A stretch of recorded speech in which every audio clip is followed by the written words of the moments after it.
સુરતમાં દિવાળીના તહેવારને લઈને એસટી ડેપો દ્વારા એક્સ્ટ્રા બસોનું સંચાલન. સુરતના મેયર અને એસટી વિભાગીય નિયામક દ્વારા એક્સ્ટ્રા બસોને લીલી ઝંડી આપી પ્રસ્થાન કરાવાય. દિવાળીના તહેવાર દરમિયાન મુસાફરોને સગવડતા મળે તે હેતુથી આયોજન. એક રાજસ્થાન અને 4 ગુજરાત રાજ્યના અલગ અલગ જિલ્લાઓની બસોનું પ્રસ્થાન કરવામાં આવ્યું.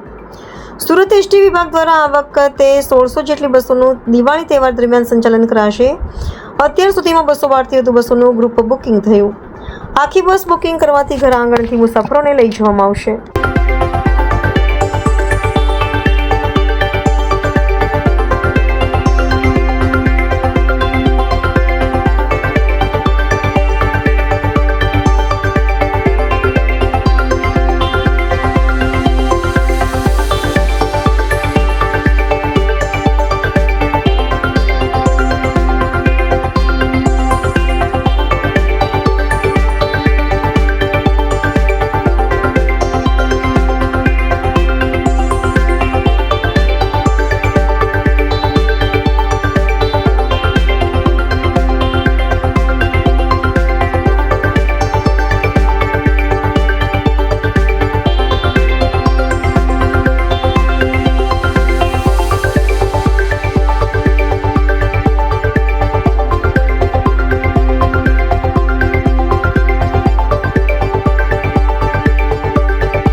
Okay sir, road.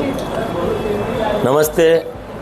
આજે આ વિસ્તારના લોકપ્રિય ધારાસભ્ય કાંતિભાઈ બલર અને હું આજે 5 જેટલી નવી બસો, એક રાજસ્થાનની અને 4 વિવિધ શહેરની ગુજરાતની, સુરતથી સિયાણા, સુરતથી સંતરામપુર, સુરતથી પાંચોર, સુરતથી વિજાપુર, એમ 5 બસ પણ આદરણીય મુખ્યમંત્રીશ્રીના નેતૃત્વમાં અને રાજ્યના મંત્રી હર્ષભાઈ સંઘવીના નેતૃત્વમાં ગયા વર્ષે પણ સારું આયોજન થયું હતું. કારણ કે સુરત એ મિની ગુજરાત છે. ગુજરાતના 33 ડિસ્ટ્રિક્ટના લોકોએ સુરતની કર્મભૂમિ બનાવે છે અને દિવાળીના સમયે, રજાના સમયે પોતાના વતન જતા હોય ત્યારે સરકાર શ્રી દ્વારા ખૂબ જ સારું આયોજન થઈ રહ્યું છે. તેમાં આજે 5 જેટલી નવી બસોનું આજે કાંતિભાઈ બલરના હાથે અમે ફ્લેગ ઓફ આપવાના છે.